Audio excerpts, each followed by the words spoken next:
Hi, this is Reasons Are Several, episode 225. This is a weekly podcast with a rotating co-host. My name is Matt. With me this week is a special guest. Oh, wait, I'm sorry. It's Neil. Yeah, screw all those guests. I'm back. About time. They can't hold a good chili down. No. I don't know what to do with that, so I'm going to move on. You don't want to say anything to that? We had a little break with you off, and I was going to get to that in a second. I did want to mention that we have some new theme music. So I wanted to give a shout out to Cha from the Chicken Social. If you have not heard their show, they have a great podcast.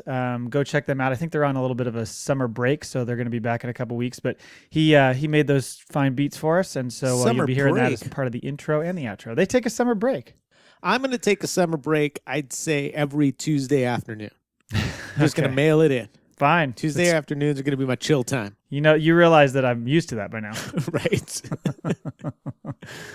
You were gone, though, and I want to get to that in a minute, but first I wanted to thank all of our lovely recent guests that we've had on the show. Have you gone back and listened to all the guest spots or just the last couple? I listened to Annalise. And that's it? Yeah. I was supposed to listen to them all this one day. I was going to, it was going to be a Reasons Are Several Palooza. Marathon. And it took me 4 hours just to get through Annalise because everything fell apart and I couldn't sit and listen. You just like to listen to us at half speed so we sound drunk? Right. Hey, Annalise. Have you ever done that by accident? It sounds really horrible. I accidentally did it with The Angry Ginger and 7 Days a Geek. Mm-hmm. And it sounded freaking hilarious. I also accidentally did it once with Salty Language, and that was hilarious because Tony was already drinking. So he was already a little, yeah. And so then I'm like, what is going on? And I'm like, I think they're dying. And then I realized, oh, half speed. Are they fucking with me? Yeah. I'm like, what are they doing that for? So you still have not heard Jarrett or Kristen or Jay? No, I have not. Well, I've heard them, just not on the show. Well, someday you'll have to go back and listen. But it would be kind of like, I don't know.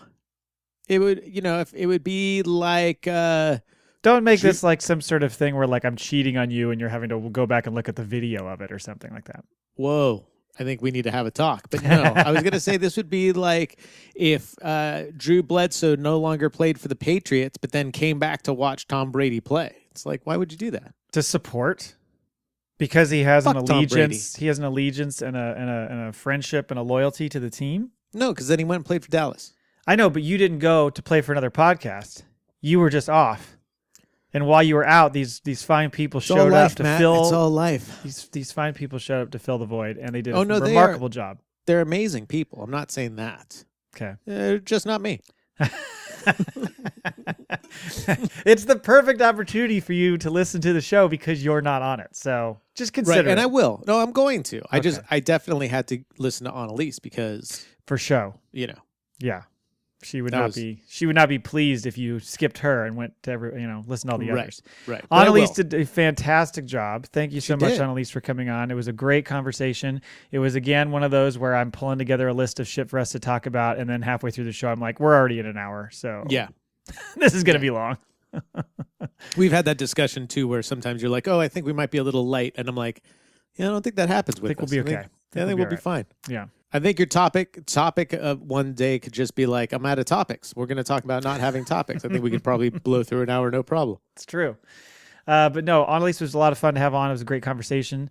If you have not heard that episode, go back and check it out. Before her was Jay. You should definitely go check that out because that was a fun talk as well. We got very Star Warsy on that episode. I figured from reading all the tweets and all the things going back, and somehow I got pulled back into some Star Wars talk. I'm like, what the hell, man? My time with tone. My time with Solo was said and done. Don't live in the past, guys. Bring it up to the future. You set the tone with your remarks, and it just launched into a discussion that kind of came up each week. So it's just the way it worked out. We do not, just in case anybody's curious, we do not have any Star Wars topics this week. So you're in luck. We don't know. We don't know. Maybe. Something might come off the top of your head. Yeah. Anyway, you were in the midst of a very long 3-ish week straight work fest extravaganza for the Outside Lands. Is that what it's called? Yes, the Outside Lands Music Festival. Mm-hmm. And so how was that? Golden Gate Park. It was good. Let's see. The headliners were The Weeknd, or I guess The Weeknd. Florence and the Machine. And if my boss said Florence and the Hendersons one more time, I was going to punch him.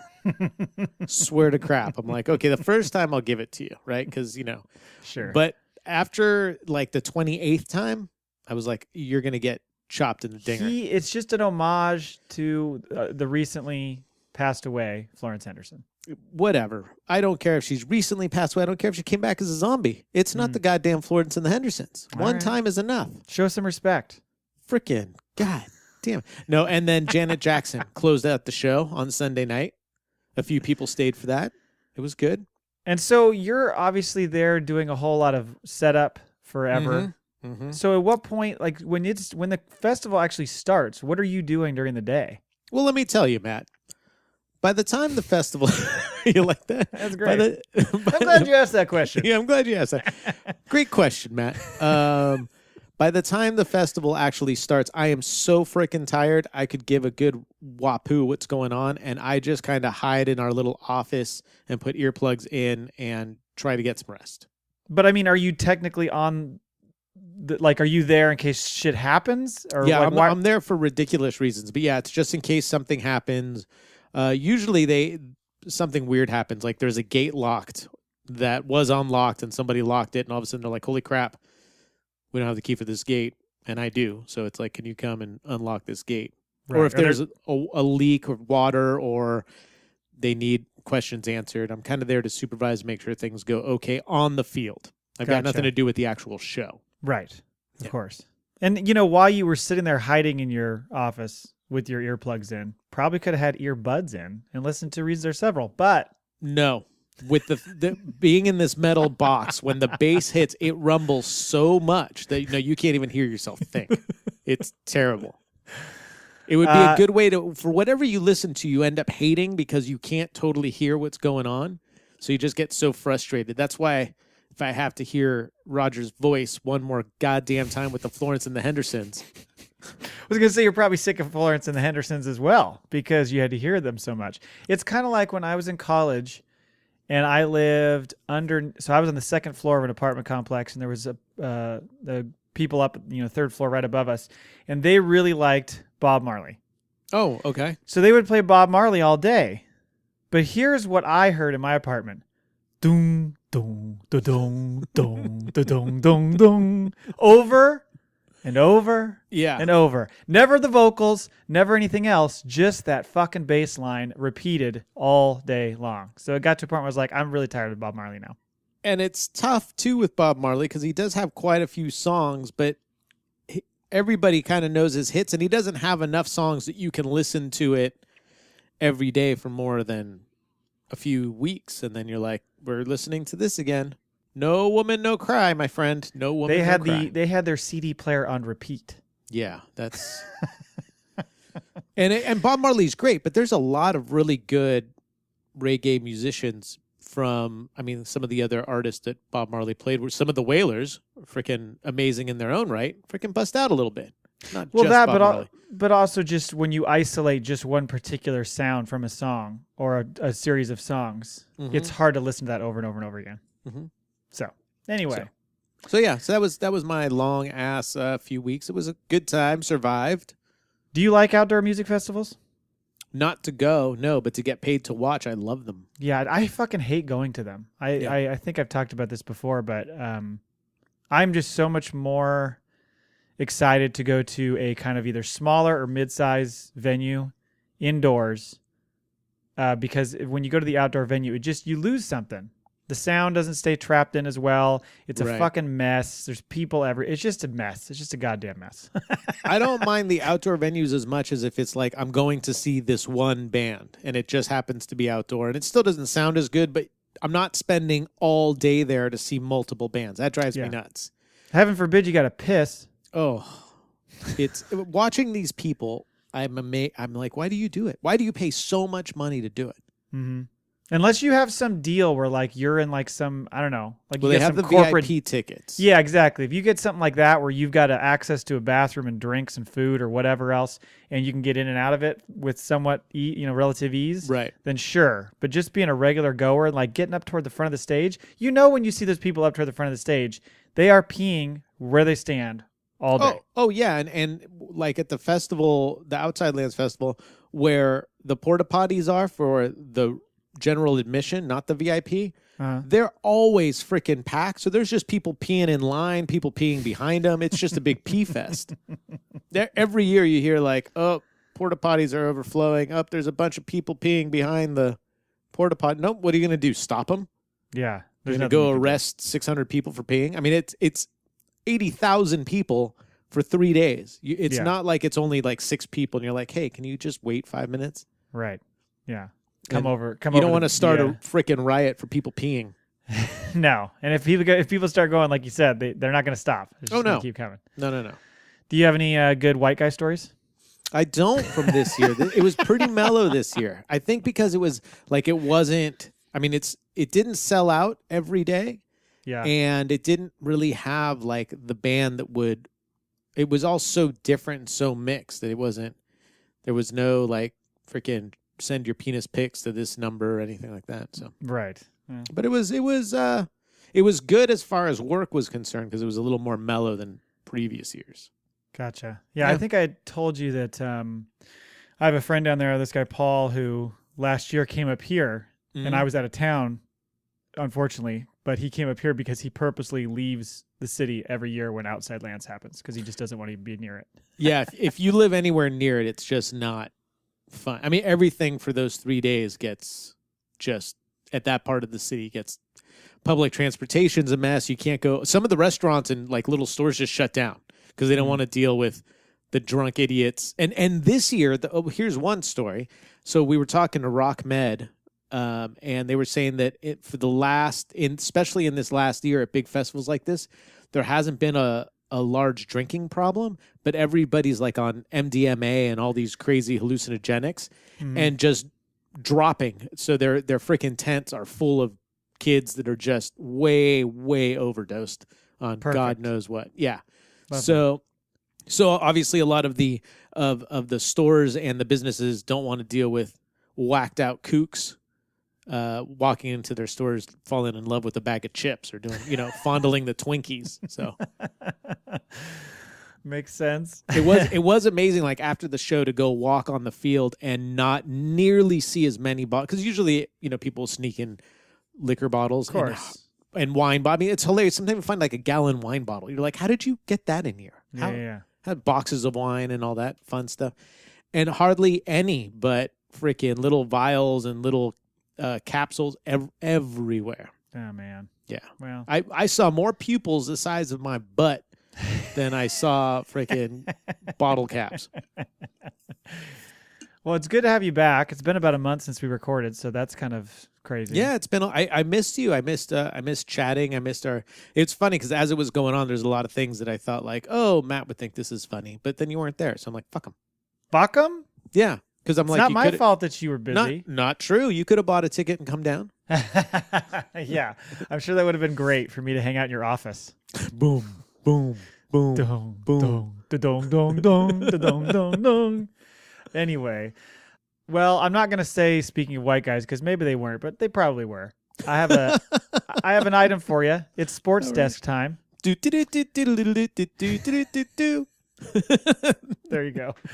So this is a story I found, and it happened in Plymouth, Massachusetts. Oh, Plymouth, where the Pilgrims are. Do you know Eddie Izzard, the comedian? Oh yeah, I'm a fan.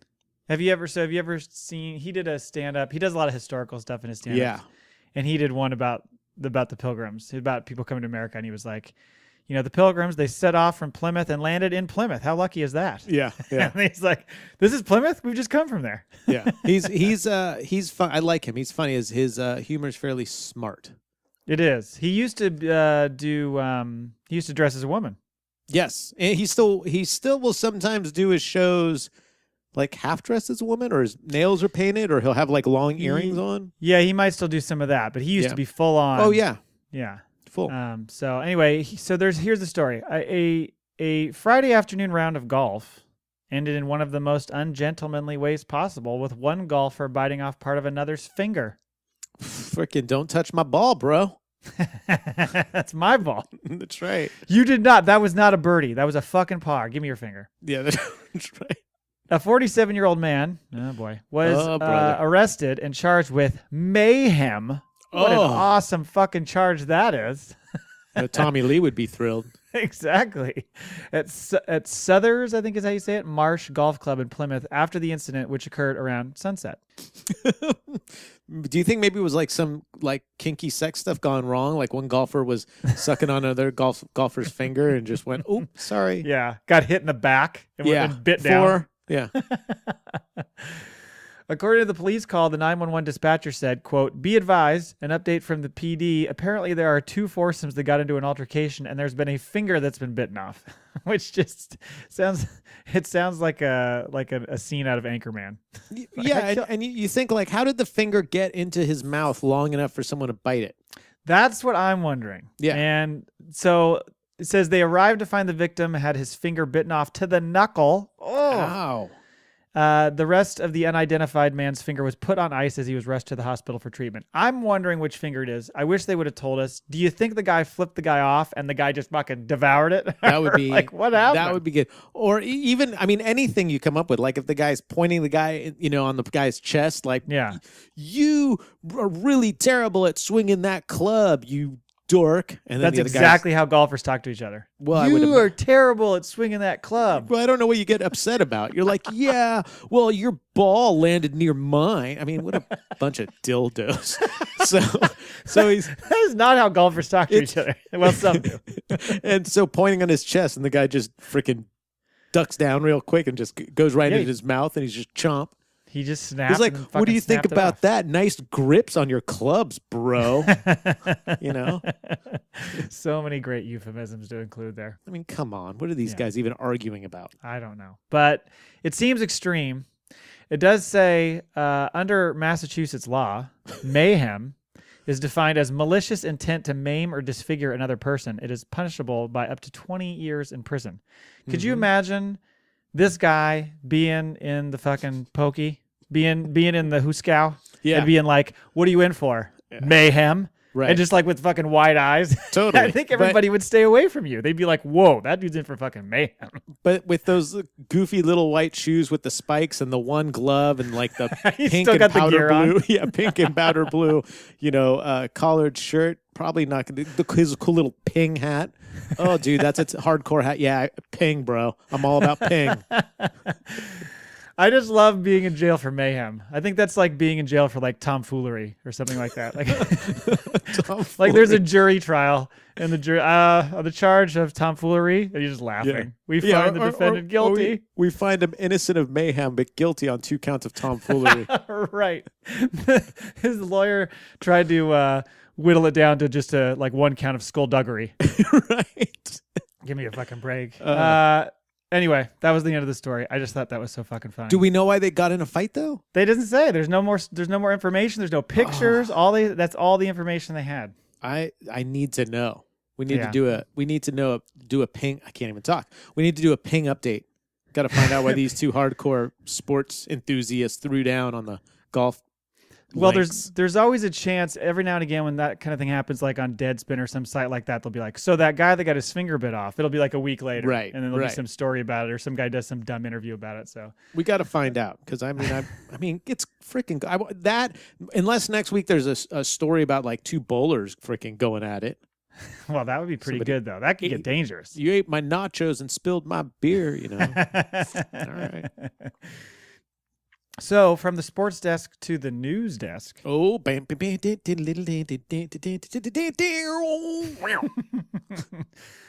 now, I am a guy. You're a guy. Uh-huh. Although, in recent stories I've heard on your YouTube channel, easy to mistake you for not being a guy. Well, not now. Back then. It's like the Eddie Izzard. When he was younger and better looking at work, now he'd realized, nah, can't do that anymore. I have 2 sons, and I sort of teach them that basically, hey, I don't like you guys very much. No, I don't tell them that. That's not fair. That's just my dad. Yeah. I teach them you should never pee in your pants for many reasons, but one of them being the world is your toilet. You're a guy, and you have the ease of shooting that shit in any direction you want, much like you just experienced at the festival. Mm-hmm. And I'm cool with girlies doing it too. I'm not There's a lot of girlies that can pee standing up. So I'm like, they freaking go can. for it. It's just easier for a guy because you have for sure. better control. I think we just don't care. Well, that too. Yeah. That too. And this is taking it to the next level. So this is I Ooh, think Brian. Next level peeing. I like where you're going. You can open that link. Brian sent this to us, I believe. This is from NPR. In Paris, oh yeah, authorities are taking an unusual approach to combat the scourge of public urination. You did see this. Make urination even more public. Right. The city is experimenting with a completely exposed, eco-friendly urinal. Yeah. The devices are called, get ready for this, Uri-Trottoir. Yeah. Which combines the words for urinal and pavement. There you go. They're not at all subtle. They're bright red and in heavily trafficked areas. For example, directly next to the Seine near the Notre Dame Cathedral.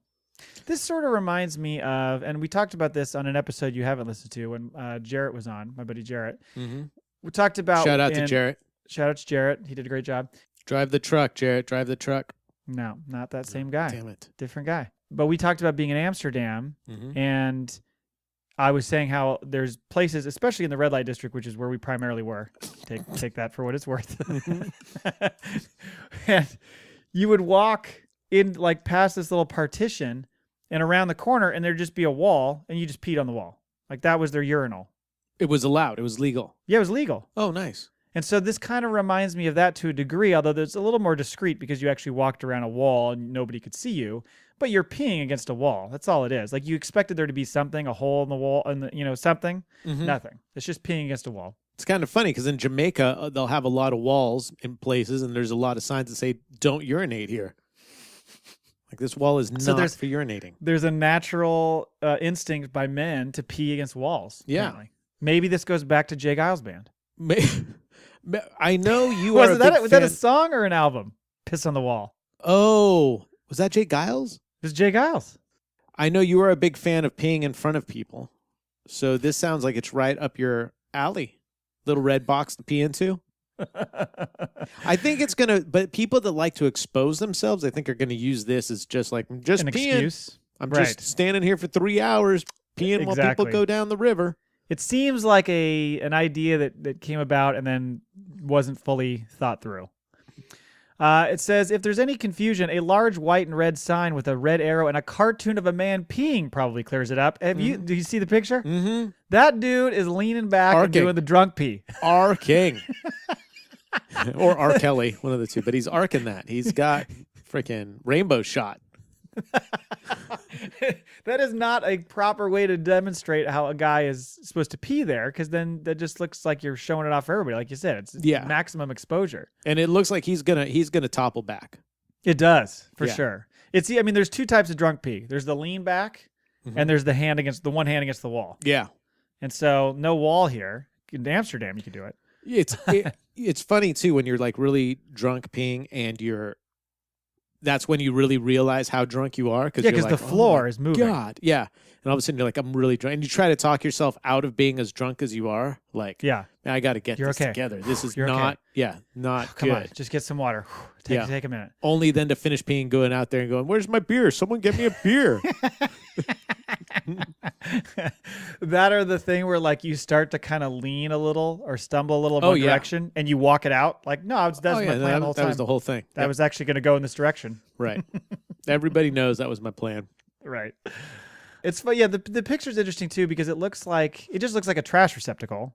But I when I first looked at it, I was like, oh, so is it like a thing where you have to actually hold the little thing open like a trash receptacle? Oh, that'd be hilarious. It slips, then I saw another picture. And then the pee just splashes back on you. Oh God. Those things, like I'm thinking of, as you are probably like the fast food trash receptacle where you put. Those always upset me because like half of the stuff would get scraped back onto your arm as you try to shove the garbage in there. What the hell, man? Well, because I think the reason why is because 79% of the time they were filled to the brim. Yeah. Oh, for sure. It was like, can we get on this? I mean, I know you're busy. There's a lot of people coming through here, but we got to keep these trash cans, clear. Yeah. So the new additions have appalled some residents, such as Paolo Pellizzari, who owns a Venetian art store. Quote, "There's no need to put something so immodest and ugly in such a historic spot." Oh my God. I imagine that's how Paula says it. Oh, that's hilarious. Some others view the urinals as straightforwardly sexist. Quote, they have been installed on a sexist proposition. Men cannot control themselves. Well, that's true. Yeah. From the bladder point of view. And so, well, from all points of view. And so all of society has to adapt, says Gwendolyn, Copalt of the feminist group Femme Soledad. I can't do any of this. Solidarity. I'm back and forth between the French and the Italian. What country are we in? The public space must be transformed to cause the minimum discomfort. Fair point, Gwendolyn. And I apologize for slaughtering your name. So maybe they should have for girls too. How do you design that? Just a little, like a seat? cool little, like U-shaped trough that you just stand over.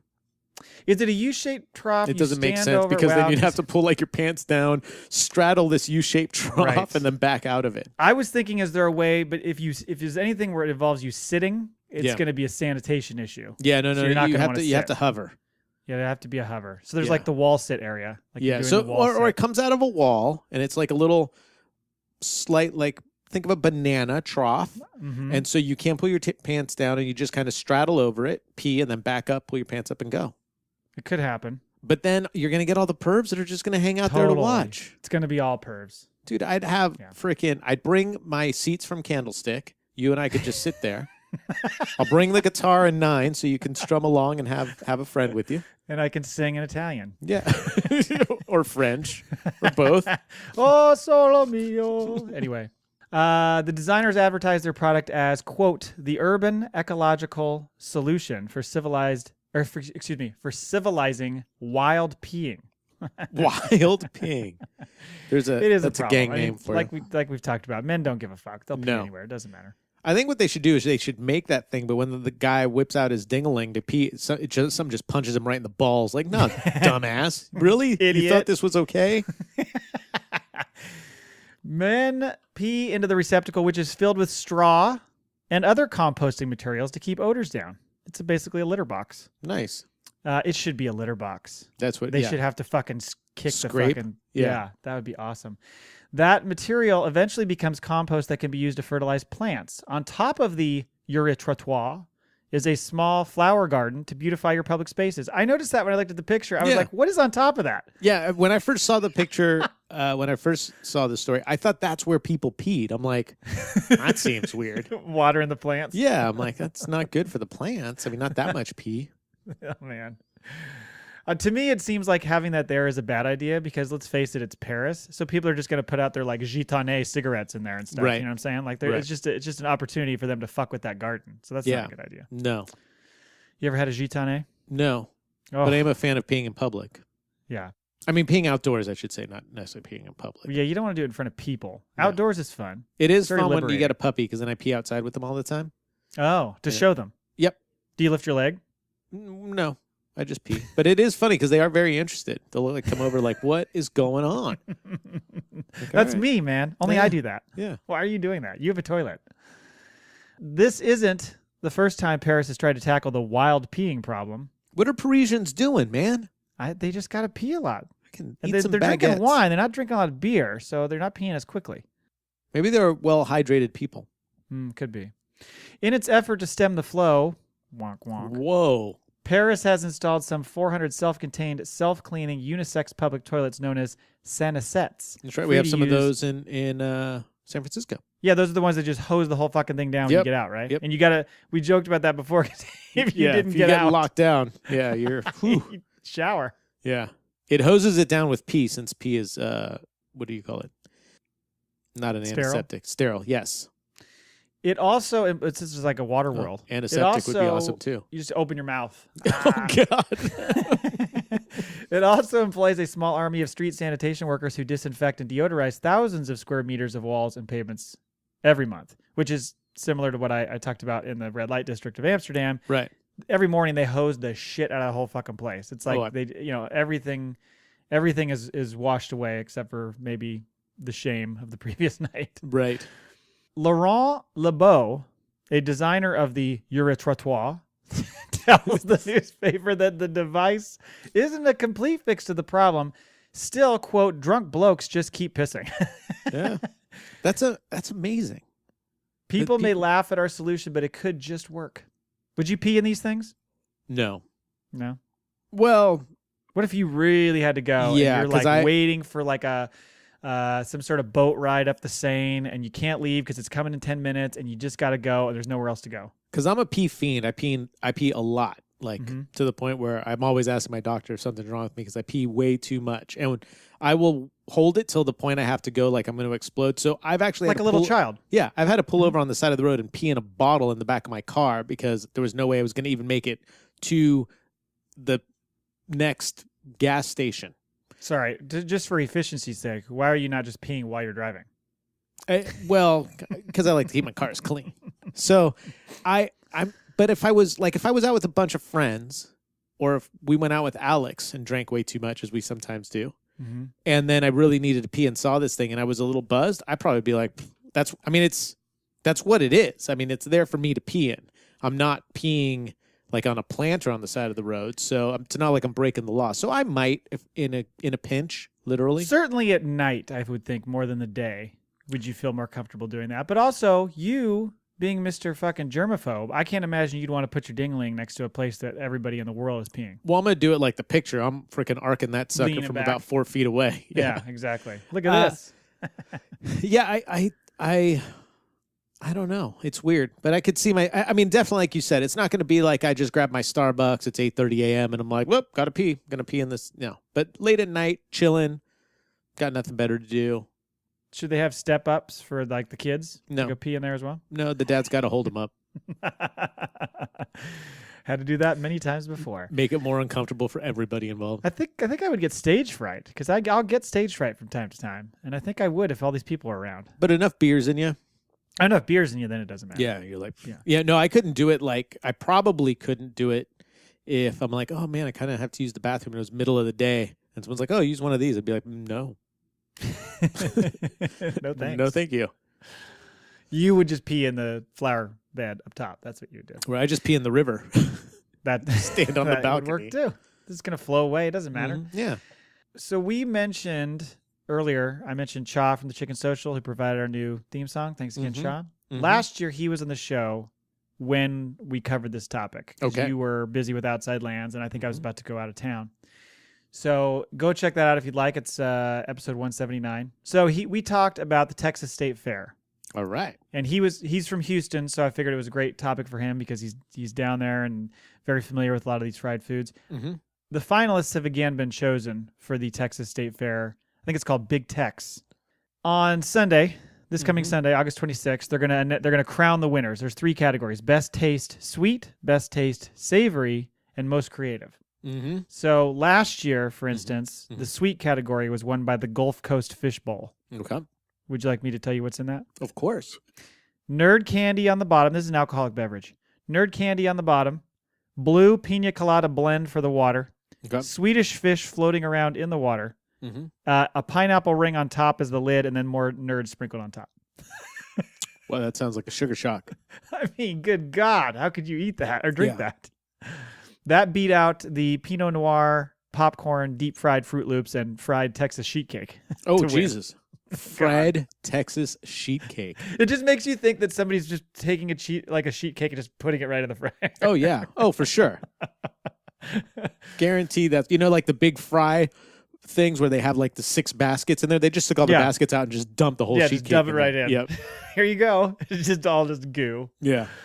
Savory and most creative was same winner was the funnel cake bacon queso burger, which I think you can imagine what's going on there. The funnel cakes serve as the buns. I like big buns. That beat out deep fried chicken noodle soup. What? Wow. Sorry, deep fried chicken noodle soup on a stick. Okay, fair. Well, now it makes sense. Now it makes sense. And the surf and turf and tater boat. Oh, all right. Sounds like a really weird sexual combination.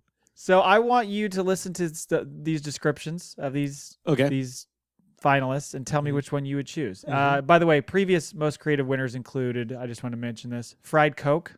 Okay. Eliza and cocaine, because that could be good. That could be real good. That would have been served big time at outside. Yeah, that would have been a winner. Deep fried latte. Okay. Fried bubble gum. Sorry. Mm-hmm. Fried Thanksgiving dinner. That I could get behind. Yep. Deep fried butter, which that's been around for a while. But deep fried butter, at that point, why don't they just do one? There's just going to be one that's going to be deep fried oil. It's just going to be, they're just going to pour the oil that they use to deep fry into a cup and you drink that. You're like, this is delicious. Gross. That's the creative. I want you to keep creative in mind because they break the stuff up by sweet or savory. Okay. And then you pick from all of them. Just so you know, a couple semifinalists I wanted to mention from the sweet category before we get to the finalists. All right. Bacon brittle. Here we go with that motherfucking bacon again. Yeah, your favorite. Damn bacon. Deep fried M&Ms. Oh. Frosty's frozen hot chocolate. Interesting. Okay. Fruity dessert nachos. Oh, that could be good. Kool-Aid pickle dilly sangria. Dill pickles and Kool-Aid as part of a sangria. That sounds nasty. I mean, I know people do like a pickle juice and thing. Ice cream, yeah. But I know people do like pickle juice. What's it called? Remember long ago when Dave Meyer had a show? Yeah. And he and Aaron had Corbett? What they called it? Wickles? Yes. It was whiskey with pickle juice or something like that? Right. Pickle juice was part of the rage for a while. Because it can kind of kill kill anybody. Well, yeah, it kills the harshness. Yeah, right, exactly. Right. It's like how some people put salt on coffee grounds to kill the bitterness, and I'm like, you're buying the wrong coffee then, dildo. Yeah, what the hell are you Today, doing? I'm just into calling people dildos. Okay, Everyone's that's fine. a goddamn dildo. I'm not goddamned because God probably likes dildos. That works. Orange Julia's Beermosa. Okay. And the Roll Tide, which it's like I assume brass is monkey. Roll Tide is probably just deep fried like Nick Saban ejaculate or something like that. I don't know what that is. Yeah. So, sweet finalists, ready? Sweet Crispy Rice this is by the Garza family. You don't need to know who fucking made this shit. Sweet Crispy Rice. A delectable cinnamon spiced rice ball is formed, battered, and coated in crispy puffed rice cereal. The ball is deep fried to golden perfection, of course. The scrumptious indulgence is sprinkled with powdered vanilla, complemented with a Texas-sized scoop of vanilla ice cream to serve a mouthwatering drizzle of caramel sauce and powdered cinnamon crowns, each tasty treat. I like how it's arroz con leche, but then they call it sweet crispy rice. When really it's rice with milk. That's pretty much, yeah. Yeah. I feel like this is kind of, so-so. How did this make the finals? Yeah, this to me almost sounds like a churro that's been balled with ice cream. Yeah, right. I mean, it's good. I'd be all over it, but I wish they would have done because if I know we can't see or the people listening can't see the pictures, but if the crispy rice fried things were next to like a banana, I think that would look much better. Or if they made the ice cream like a more schlong looking, because those crispy rice balls look like some interesting looking testicles. They kind of do. Yeah. So next, cotton candy taco. Oh yeah, that's my stripper name. This, oh God, this sweet s'more creation begins with a graham cracker waffle cone batter that is freshly pressed into a crunchy taco shell shape. Mm-hmm. The inside of the shell is coated with marshmallow glaze. Why? I guess they're doing the s'more thing, but why? You don't need to do the marshmallow. Then stuffed with chocolate, toasted marshmallow, and organic cane sugar cotton candy. We then top this off with sweetness with chocolate chip cookie crumble and 2 chocolate cream-covered biscuit sticks with marshmallows. Yeah, I kind of like the idea because I'm a fan of the Choco Taco. Yeah, but this seems almost a little too, there wouldn't be enough substance to it. It's going to be... Well, because, you know why? Because cotton candy, or as I dub it, sugar hair, is so unsatisfying. Sugar pubes. It is. It is sugar pubes. Yeah. It's so unsatisfying, and so it is the opposite of hearty. It's just it's like eating air. Right. So I appreciate that they're trying to do it, but I don't know. Maybe this would work if it was in the middle of 2 scoops of ice cream or something. Yeah, perhaps. I don't know. Everything goes better with ice cream, pretty much. Right. Next is Fernie's Orange You Glad We Fried It. All right. Let's hear about it. One bite and you will be thrilled. I'm layers of moist beside myself right now. Your heart is a rock. Layers of moist chiffon orange cake, dairy fresh whipped cream, and citrusy orange preserves are lightly blended to form a refreshing custard-like filling. Not big on the custard, consistency so much. The mixture I'm a fan because it reminds me of jizz. The mixture is spooned into flaky puff pastry dough, folded turnover style, and sealed with a pastry crimper. The pastry is quickly fried into little crescent-shaped pillows of citrus bliss, and then lightly crusted with powdered sugar. Each dish is served with 2 sublime dipping sauces and garnished with a double citrus twist slice. I like that. I would be into this one. You think so? Mm-hmm. Yeah. So I'd be happier if they did it like strawberry or raspberry instead of orange. Yeah. But yeah, I'm all over this. All right. Chiffon cake and frickin' jizz in my mouth. Jizz in my mouth. This is Fernie's jizz in my mouth. I'll be the flaky puff pastry dough. You know what I'm saying? State Fair Fun Cake Ice Cream. All right. We capture the essence and flavor of a funnel cake and combine it with the creamy smoothness of ice cream. Created by Howdy Homemade. What the fuck's that? This super premium ice cream has funnel cake flavor infused into it with funnel cake pieces and powdered sugar mixed throughout. And on top of the dish, that's worded really poorly. They probably had too many of these and are freaking on a sugar crash. I think so. It is available with powdered sugar, whipped cream, and strawberry sauce. Try to settle for just 1 scoop. So this reminds me of the Ben & Jerry's ice cream for... It doesn't look like much, does it? What's the Daily Show guy? No, Colbert. They have the Colbert ice cream that has... Oh, right. Yeah. It was kind of like this flavor. So this just seems like a fun flavored ice cream. Yeah, it's pretty low-key. Screw these people, man. Sometimes I guess you keep it simple. You might have a chance to win. Fuck, they got to the finals. Yeah, no. I mean, I wouldn't eat the cotton candy taco, but I hope it blows the State Fair funnel cake ice cream to crap, Tom Landis. Finally, garbage. On the sweet category, sweet bacon. Okay, talk to me. A cream-filled sponge cake is wrapped in savory bacon and then dipped in a funnel cake batter. There's that funnel cake again. Mm-hmm. The treat is deep fried until golden brown and dusted with powdered sugar to finish. All over it. So, of those 5, who's your sweet winner? Ooh. Is it going to be Orangey Glad we fried it, or is it going to be sweet bacon? I'd have to do seconds on Fernie's Orangey Glad we fried it and sweet bacon.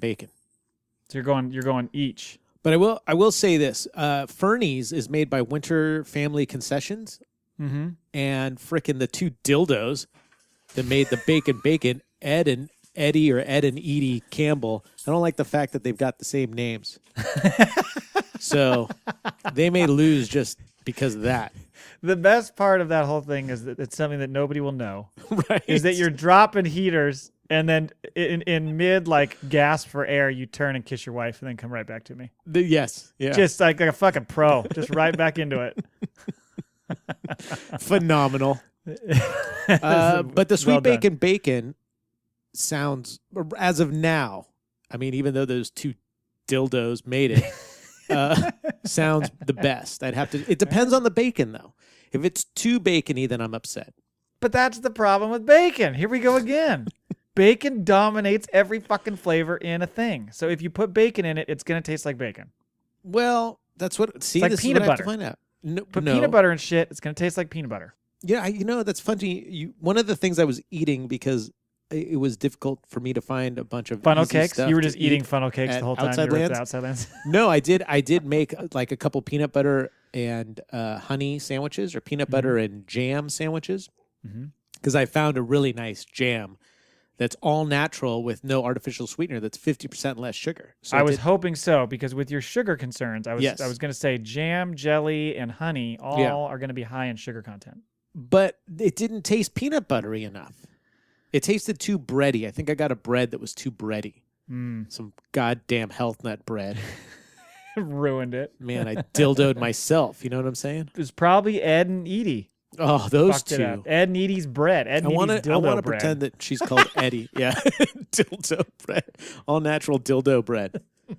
Shove it in. There's a new product. Shove it in. Can we get a sponsor? Jam it cram in your mouth. Yeah, jam it in your mouth and cram it out your hole. Oh my God. Shit writes itself. Jam it and cram it in your mouth. Ed and Edie's jamming and cramming health nut bread. All right.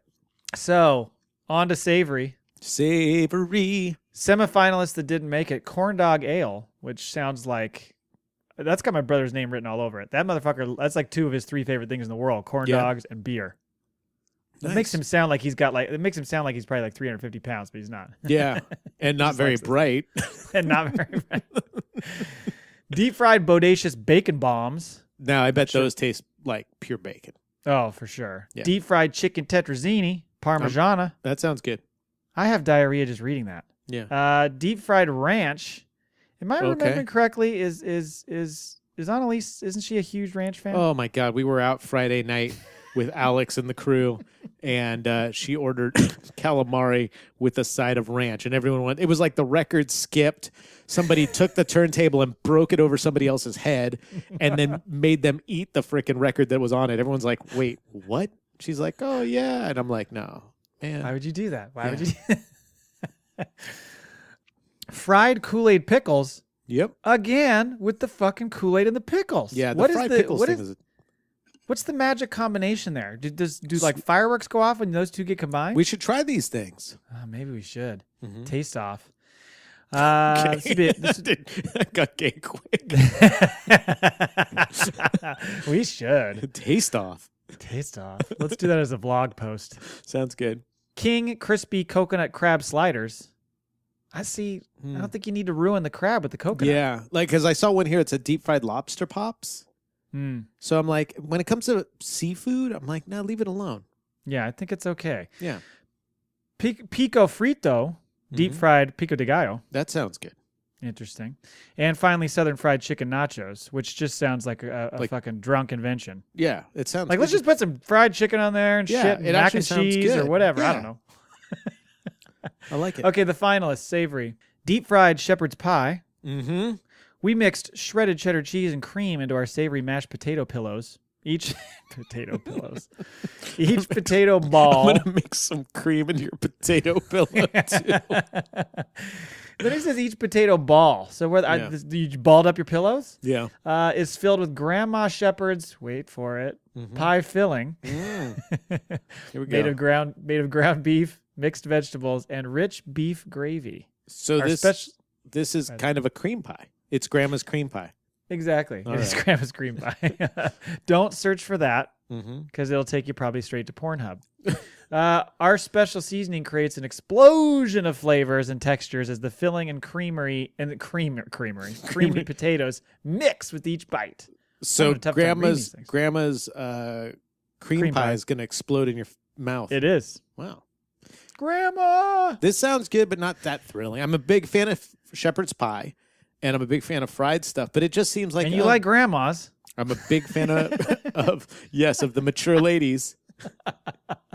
All the elements are there. They're all there. It just there. doesn't seem like it's coming together right. No, I mean, it sounds like it would be good, but I don't know if it's final worthy. It looks like kind of a mess when you see it opened up like that, in that picture. Oh, yeah, that's like a prolapsed butt right there. Oh, God. That hasn't been cleaned properly. That's a pre-enema prolapsed butt you got going. Oh. Yeah, like, do you think that they go to the fair and like a proctologist orders that and goes, I can't eat this. Frickin' Ruth. I look at this all day long. I can't get Ruth out of my mind. And now here she is on my plate. They always say you'll see that corn later. Yeah, that's right. Next up, deep fried skillet potato melt in a boat. Oh, I'm on a boat. This is a tater tot on steroids. We start with buttery skillet potatoes grilled golden brown. The Barry Bonds of tater tots. We then add diced griddled breakfast sausage patties and pack the tasty potato mixture around a mini Baby Bell cheese loaf. It then gets a quick roll in our special seasoned flour and goes into the fryer. In just a few minutes, you have a wonderful crunch that finishes in the smooth melt of cheese. The deep fried skillet potato melts are served up in the potato skins they came from, so back to their home, and topped with melted cheddar and crispy bacon bites. Of course, the fucking bacon. A sour cream chipotle sauce is drizzled across the top and served on the side for dipping. Can you put ranch on that? Oh, Annalise would. Yeah, there would be fried ranch sauce next to it. This is way over the shepherd's pie. I like this idea. It looks like a mess, though. Look at that thing. Oh yeah, Baby Bells are good too. So I'm in. Okay, that's just crazy looking. Fernie's Hoppin' John Cake with jackpot sauce. What the shit? Cake. That's a mouthful. Did I say John Cake? Yeah, John. That's what it is. Yeah, John Cake. What the hell? So it's made of a guy named John. Right. They're slow. It's limited time while supplies last. Yeah, freaking John's Cake hole. This iconic New Year's Eve Southern good luck dish takes a dip in the deep fryer for a unique and mouthwatering spin. The classic ingredients of creamy, nutty, black-eyed peas, fluffy white rice, spicy smoked sausage, aromatic green onions, and a secret blend of special spices are combined with breadcrumbs and egg beaters and formed into a generous Texas-sized cake. God, that's a long fucking sentence. Yeah. This rich and savory cake is breaded in an egg wash that includes flour and panko breadcrumbs, then deep fried to a super crunchy exterior and soul-satisfying interior. Topped with a zingy black-eyed pea relish, garnished with pickled okra. Okra. I love okra. To complete this southern German potato soup. That is served with a side of jackpot sauce. What the fuck is jackpot sauce? I don't know. That must be a brand. Jackpot. Maybe that's what he says when he jackpots. You know, he's like, oh, jackpot. John, jackpot. This one doesn't sound that exciting. No, not really. It's overly described. I can tell you that. That description is just killing me. I think I might put the shepherd's pie over this. Okay, so far that's the leader in the clubhouse? Leader in the clubhouse is the potato boat. Okay. And then more. Then it's shepherd's pie, and now coming in, bringing up the rear is jackpot sauce. John's jackpot sauce. Yeah. Dos Mas, Texas Fried Hill Country. All right. Texas Fried Hill Country is the best of everything, Neil, that would come out of the Hill Country in Central Texas. Sounds Fried good. Mozzarella is complemented with locally grown basil, sandwiched between two slices of juicy green tomatoes, and hand-breaded caprese salad. with seasoned breadcrumbs and flash fried to gooey perfection. Each dish served on a bed of field greens, finished with balsamic drizzle and sweet local Texas honey. This sounds very good, but a little too on the healthy side. Yeah, I know. I think it's way too healthy for this event. I mean, granted, there's some deep frying going on, but it's not, I don't know. Right. I'm going to put this number 2. Okay. Yeah. Finally, Yeah. Texas Twanky is the next one. That's what it's called. A savory twist on an American classic. It ain't sweet, but it's perfect. Oh, yeah. This cornbread cake is baked to moist perfection, like my butt, hollowed out. Like my butt. And filled with a culinary masterpiece of Tex-Mex grilled chicken, white bean chili. Like my butt. Each is served with cornbread, fries, and more chili for dipping. So you get chili on the side. I like it. Okay, what wins? Okay, Savory. so I'm going deep fried skillet potato. That's Number 1. The boat. Texas Fried Hill Country 2. Deep fried shepherd pie 3. I think I'm going to go Fernie's Hoppin' John Cake with jack sauce. And the Twanky is last? Twinky's last. And you see why they call it Twanky. Yeah. Because it looks it's like a Twinkie. Well, that's what was so disappointing, because I didn't read what it was at first. I just saw the picture, and I'm like, oh, I hope that's like some biscuit with like the biscuits and gravy inside that then gets deep fried. But no, just freaking cornbread cake. Yeah. And I mean, it's like you're eating chili and cornbread cake and someone mixed it for you. That's not original. That's that's dildo inspired. Dildos. Hey, Chris and Sherry Howard, why don't you go dildo each other and stop trying to pawn off this fake ass shit as something fun? Look, you put a cute little sticker on it. No. Just no. Go hang out with Ed and Edie. Yeah. Maybe they do. Notice that everybody else's containers are like this nice, like, cardboard or paper plate with the cool, it looks much better than your plastic freaking fake high school or freaking little league nacho cheese tray. Well, it looks like that little paper layer, that thin paper layer is in there, but it's jammed toward the back there, so you can't really see it. But yes, they are big on their sticker. Those stickers were a big hit. Right. And what does it have? Like cornbread fries? No. Just no. Is that what it says? I already lost it. Cornbread cake is each Twanky is served with cornbread fries. For more chili. Yeah, see, it's just chili. You're just trying to sell us on your stupid ass white bean chicken chili. Yeah, lame. Yeah. All right, so what wins most creative out of all of those? Ooh, see, I think the creative one will probably The Twanky.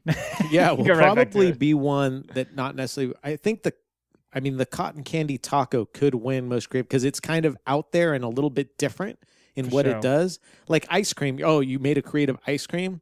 Yeah, the funnel cake ice cream is not going to win most creative. Let's be real. It's a scoop of ice cream in a dish. You made a fried rice ball? I don't think so. No. You know, the chiffon cake with whipped cream fried? No. Maybe the bacon because of the funnel cake batter and you have some fun stuff there. But aside from that. Maybe the prolapsed ass. Yeah. The deep fried shepherd's pie. Yeah, maybe the prolapse. It's got to be the taco. I'm going to go with taco. All right. Taco wins it. Taco. Well, we'll pay attention. I'll let you know what wins on Sunday when I get the results, and we'll share that information next week. I know people will be dying to hear that. Yeah, no one's going to sleep till they find out. They'll be champing at the bit. They'll be champing at the bit. It's not chomping, folks. No, it's not. It's champing. Mm-hmm. God, get it right. Yep. That's all I got for this week, Neil. That's all I wanted to listen to, Matt. All right. I'll listen to. Not participate in. It is great to have you back. You're getting graded on a curve here, buddy. Graded on a curve. That's okay. You just, straight C's. That's all. I just need a pass. Just don't want to get grounded. No, that's it. It is a pass, no pass. This is not graded. Right. I'll let you know how you did at the end. Well, it is very nice to be back, and I'm happy to talk with you again, and I looked forward to it all day long. We should be on a good 2-month stretch before we have another break in the action. Yeah, got 58 days till I go, so. Give or take. Yeah, give or take a couple minutes. You get a thing on the wall? X's on the wall? I spent the few hours before we recorded today getting everything ready, printing out all the stuff I needed, checking over all the paperwork for vacation, making the luggage tags. I thought you meant you spent that time getting ready for the show. That is me getting ready for the show, taking care of my crap. Yeah. Right, exactly. If the more comfortable and happy I feel, the better the show goes, trust me. Okay. Well, thank you for joining me today, Neil. Really appreciate it. It's been great to have you on as a guest host. You can find all of our stuff at reasonsareseveral.com. You can go subscribe to us. We will now try to be on Spotify. We weren't before because we had some licensed music. So thanks to Cha getting that track going. We should be good there. So I'll try to get us added to Spotify soon. I'm also working. I know I've said this for a while. I'm working on the store. I have another lead on the store, so I might do something a little bit different. Cool. But I'll keep you guys posted. There should be some stickers and shirts and mugs and things like that available soon. Freaking do it. Should talk to Casey too. That's funny you say that. Oh, nice. Maybe I am already. I'm funny. You can tweet at us at ReasonsR and at AngelsFreak7. You can email us reasonsareseveral@gmail.com. We'll be back next week. Later. Peace, homie.